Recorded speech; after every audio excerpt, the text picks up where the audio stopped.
Okay, really quickly, I have been overloaded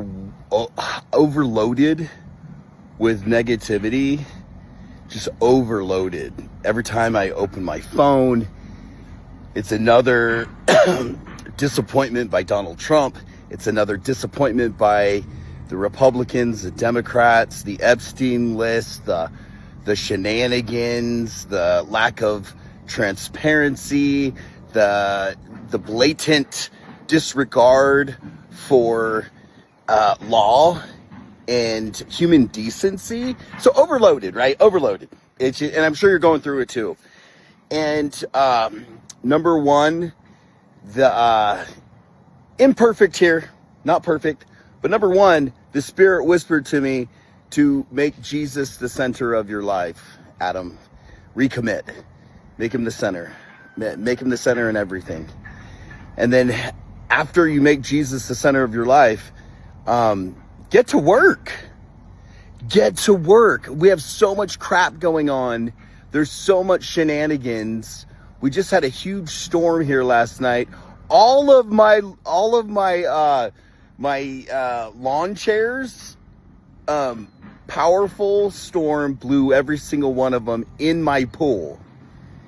And I fished them out this morning, and as I'm fishing them out, I can't help but to think of some of the dreams I've had and the things that I've shared on my social media, and about what's coming, and about the fulfillment of Doctrine and Covenants in section 29, and how it comes out of nowhere, and we are hit with a great famine, born of a hailstorm and a hailstorm that destroys the crops of the earth. And so what it hit me was, make Jesus the center of your life. And then after that, get to freaking work. Get to work. For me, the opportunity to create a silvopasture. So I'm doing a silvopasture. I have some friends that have some acorn, some oak trees, and I'll gather up some acorns and experiment feeding them to my animals. The sheep and the goats eat them like nothing. And so I thought long term, if I planted the oak trees and had a part of my pasture that just dropped acorns, who knows? Maybe it'll make it easier. Maybe I won't have to go and gather up acorns to give my animals a treat. So that's what I'm doing. Make Jesus the center of your life.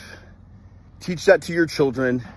Recommit every day, as President Nelson said, to repent daily. Right here. And then get to freaking work. Start working your land, start working your yard, start growing your skills on how to grow food. Yes, food, because we're going into a famine, y'all. We're going into a famine. The writing's on the wall. It's been prophesied. And if you haven't seen the reports on the drought we're currently in, the lack of a snowpack, any type of significant snowpack here in the Rocky Mountains, let alone going into an El Nino year, because the Pacific Ocean is showing signs of not just El Nino, but a super El Nino, which means dry parts of the country, extreme drought, and then extreme over wetness, depending upon where those jet streams shift. And then on top of that, we had a little polar vortex storm that blew through St. George, Utah last night. And the power of the storm freaked out my kids. Quite frankly, it freaked me out too.